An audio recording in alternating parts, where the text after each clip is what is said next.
कैसे हो? హాయ్ పిల్లలు, మీరందరూ ఎలా ఉన్నారు? प्रभु यीशु का दया में आप सब ठीक है बोल के मैं सोच रही हूँ। ప్రభు యేసు దయలో మీరందరూ బాగున్నారని నేను అనుకుంటున్నాను. क्या पिछले संडे का कहानी सुने हो ना? ముందు ఆదివారం స్టోరీ విన్నారు కదా. तो मैं एक टेस्ट कर रहे हैं कितने लोग पास होते हैं देखते हैं। అయితే నేను ఒక పరీక్ష తీసుకుంటాను, ఎంతమంది పాస్ అవుతారో చూస్తాం.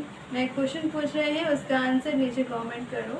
నేను ఒక క్వశ్చన్ అడుగుతున్నాను, దాని ఆన్సర్ కింద పెట్టండి. पिछले स्टोरी में मैं बोली हूँ ముందు స్టోరీలో చెప్పాను, एक सोने के मूर्ति को बनाया है। ఒక బంగారం బొమ్మను చేశారు. तो कौन बनाया है? అయితే అది ఎవరు చేశారు? उसका नाम नीचे कमेंट करो। వాళ్ళ పేరు కింద కామెంట్ చేయండి. तो वो लोग सभी को सिनाई पहाड़ के पास ही अच्छा तंबू बना के रहना स्टार्ट किया है। వాళ్ళందరూ సినాయి కొండ దగ్గరే మంచి మంచి గుడారాలు చేసుకుని అందులో ఉన్నారు. तो परमेश्वर रहने के लिए उधर जगह नहीं है। అయితే దేవుడు ఉండడానికి అక్కడ స్థలం లేదు. परमेश्वर कहाँ रहना है? అయితే దేవుడు ఎక్కడ ఉంటాడు? उसके लिए क्या तंबू है? ఆయనకి గుడారం ఉందా? और तंबू का जरूरी है क्या? ఇంకా ఆయనకి గుడారం అవసరం ఉందా? मेरा ख्याल में तो तंबू का जरूरी नहीं है परमेश्वर को, నేను అనుకుంటున్నాను దేవునికి గుడారం అవసరం లేదని. क्योंकि वो आत्मा है, वो हर जगह पर फैला हुआ है। ఎందుకంటే ఆయన ఆత్మై ఉన్నారు, ఆయన అన్ని దగ్గరలో ఉన్నారు. तो उसको तंबू का जरूरी नहीं है। ఆయనకి గుడారం అవసరం లేదు. और एक बात में बोलने से हमारा दिल ही उसके लिए एक अच्छा मंदिर है। ఇంకా చెప్పుకోవాలంటే మన హృదయమే ఆయనకి మంచి గృహం. तो क्यों उसके लिए तंबू बनाना है?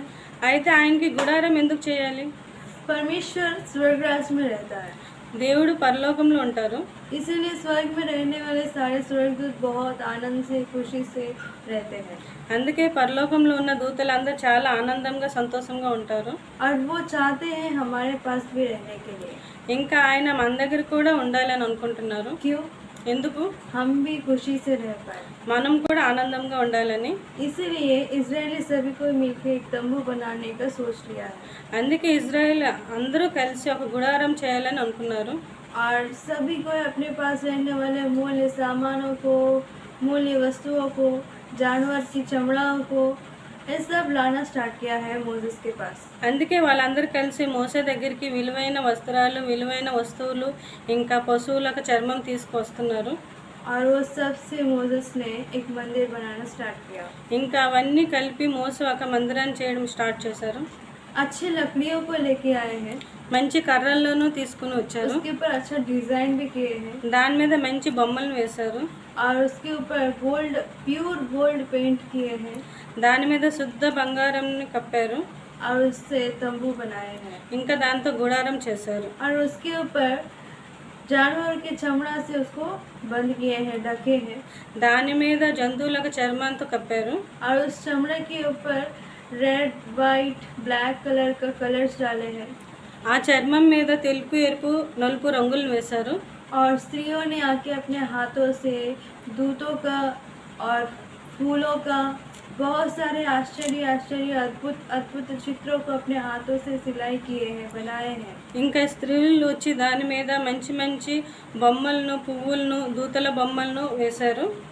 और उसको उस मंदिर के ऊपर मतलब तंबू के ऊपर डाले हैं। ఇంకా దానిని ఆ గుడారం పైకి కప్పారు. अभी देख रहे हैं कि तंबू पूरा एकदम बहुत सुंदर से कंप्लीट हो गया है। ఇప్పుడు చూస్తుండగా గుడారం చాలా చక్కగా తయారైంది.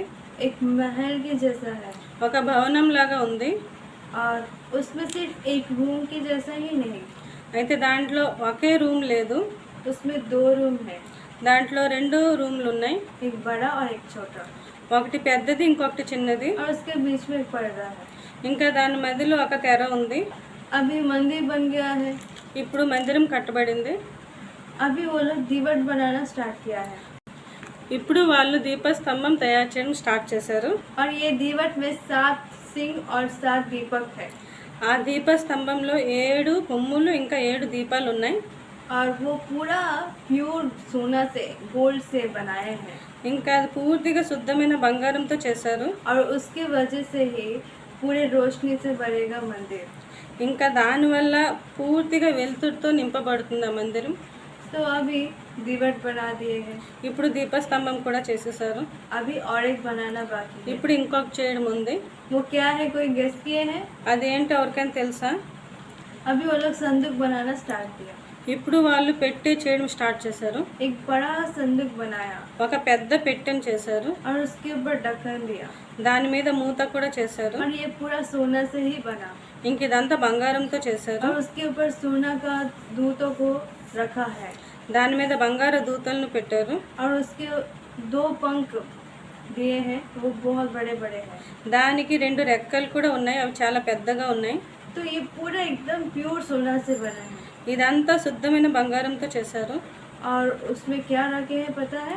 ఇంకా అందులో ఏముందో తెలుసా? परमेश्वर अपने हाथ से लिखा हुआ 10 आज्ञा उसमें रखे हैं దేవుడు తన చేతులతో రాసిన 10 ఆజ్ఞలను అందులో ఉంచారు.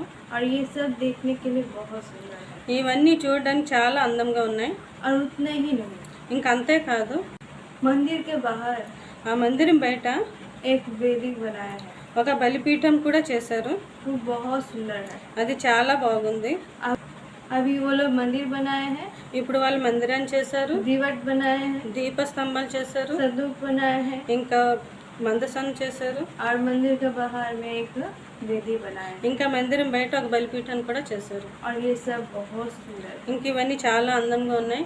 और वो लोग उधर से किधर भी जाने से उस मंदिर को और ये सभी को अच्छे से आसानी से मूव कर सकते हैं। వాళ్ళు అక్కడి నుంచి ఎక్కడికి వెళ్ళినా సరే ఇవన్నీ చక్కగా తీసుకువెళ్ళగలరు. वैसे बनाए हैं అలా వాళ్ళు చేశారు. और इन सभी को देखभाल करने के लिए कोई एक तो चाहिए, ఇంకా వీటన్నిటిని చూసుకోవడానికి ఎవరో ఒకరు కావాలి. बलि चढ़ाने के लिए कोई एक चाहिए। బలిని ఇవ్వడానికి ఎవరో ఒకరు కావాలి. तो उन लोगों के लिए कुछ लोगों को नियम किया है దానికోసం కొంతమంది నియమించారు.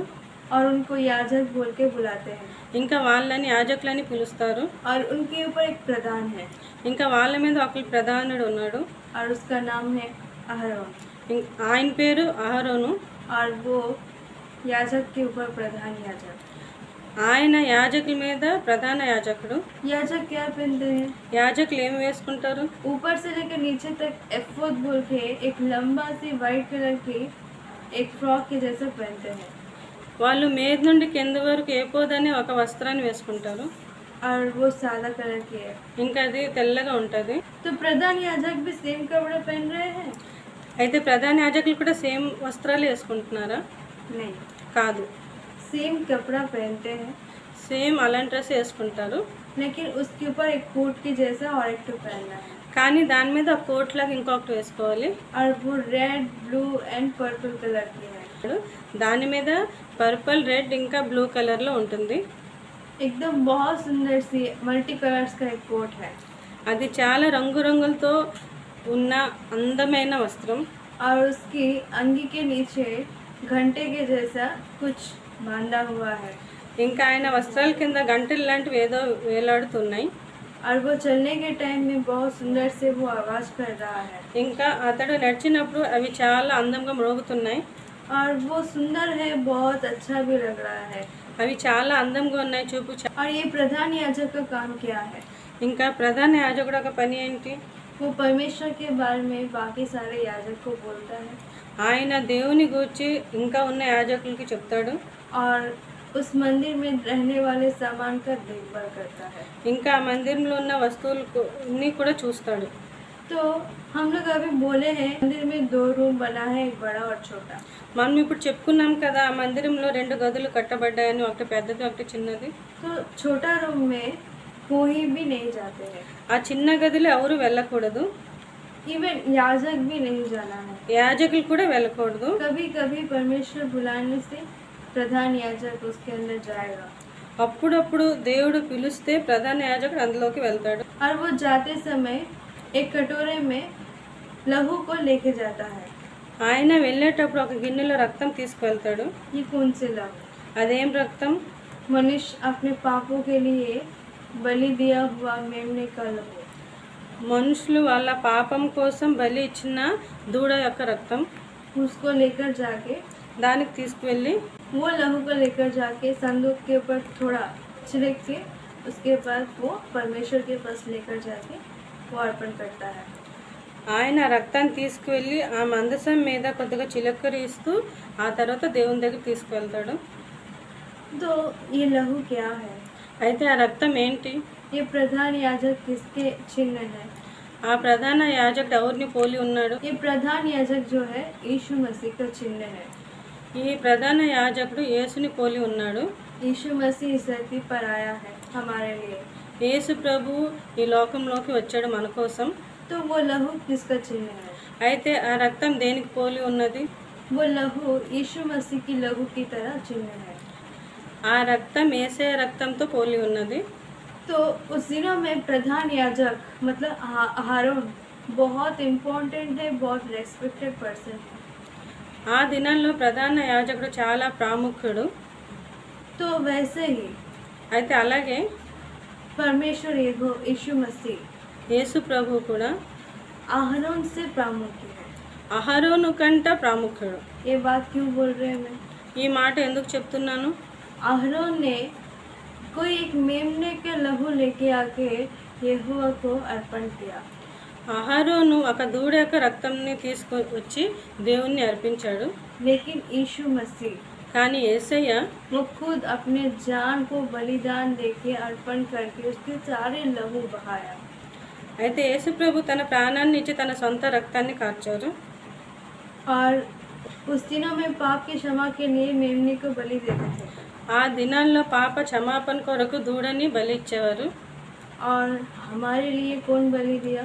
అయితే మన కొరకు ఎవరు బలినిచ్చారు? तो क्या हमारे लिए बलि नहीं देने से हमें पाप क्षमा नहीं होगा? అయితే మన కొరకు బలిని ఇవ్వకపోతే మన పాపాలు క్షమింపబడవా? नहीं, లేదు. हमारे लिए ऑलरेडी बलि दे चुका है। మన కొరకు ఆల్రెడీ బలి ఇవ్వబడింది. कैसे और कौन? ఎలాగా? ఇంకా ఎవరు? परमेश्वर దేవుడు यीशु मसीह యేసు ప్రభు हमारे लिए अपने जान को बलि चढ़ाया। మన కొరకు అతని ప్రాణాన్ని బలిచ్చారు. और हम लोग जन्म होने से पहले ही हमारे पापों के लिए वो बलि दे दिया है। ఇంకా మనం పుట్టే ముందే మన పాపాల కొరకు ఆయన తన ప్రాణాన్ని బలిచ్చారు. और हम पहले ही बोले हैं हमारा हृदय ही परमेश्वर का मंदिर है। ఇంకా ఫస్ట్లోనే చెప్పాను కదా, మన హృదయమే దేవుని కొరకు ఆలయం అని. इजराइल लोग तंबू बनाया है, मंदिर बनाया है परमेश्वर रहने के लिए। ఇజ్రాయేలు గుడారాన్ని చేశారు, భవనాన్ని చేశారు దేవుడు ఉండాలని. और वैसे ही आज दिनों में हमारे चर्चेस भी हैं। ఇంకా అలాగే ఈ దినాల్లో మనకు చర్చిలు కూడా ఉన్నాయి. हम लोग चर्च में जाते हैं, మనము చర్చికి వెళ్తాం, वचन सुनते हैं, వాక్యాన్ని వింటున్నాం, भक्ति करने का कोशिश करते हैं। భక్తి చేయాలని ఆశిస్తున్నాము. लेकिन परमेश्वर की असली मंदिर जो हमारा हृदय है, కానీ దేవుని యొక్క నిజమైన మందిరం ఏదైతే మన హృదయమో वो हम लोग पापों से भर के అది మనం పాపంతో నింపి शैतान को रहने के लिए जगह की तरह बना दिए। సైతానికి ఉండడానికి స్థలంలాగా చేసాం. ये कितना दुख का काम है। ఇది ఎంత విచారకరమైన పని. तो हम लोग अभी क्या करना है? అయితే ఇప్పుడు మనం ఏం చేయాలి? हम अपने पापों को परमेश्वर यीशु मसीह के लहू में धोना है। మనం మన పాపాలను యేసు ప్రభు అయిన రక్తంలో కడగాలి. तब शैतान ऑटोमेटिकली वही भाग जाएगा, అప్పుడు సైతాన్ ఆటోమేటిక్ ఆయనే వెళ్ళిపోతాడు. क्योंकि शैतान को यीशु का लहू बोलने से बहुत डर है। ఎందుకంటే సైతాన్కి యేసు ప్రభు యొక్క రక్తం అంటే చాలా భయం. जैसे शैतान भाग जाएगा हमारा हृदय पाप से क्लीन एंड नीटली शुद्ध हो जाएगा। ఎలాగైతే సైతాన్ వెళ్ళిపోతాడో అప్పుడు మన హృదయం చాలా పవిత్రంగా మారిపోతుంది. और हमारे हृदय में कौन आके रहेंगे? ఇంకా మన హృదయంలో ఎవరు ఉంటారు? यीशु मसीह। యేసు ప్రభు. तो कितने लोग यीशु मसीह को अपने हृदय में जगह देना चाहते हो? అయితే మీలో ఎంతమంది వాళ్ళ హృదయాల్లో యేసు ప్రభుని స్థలం ఇస్తారు?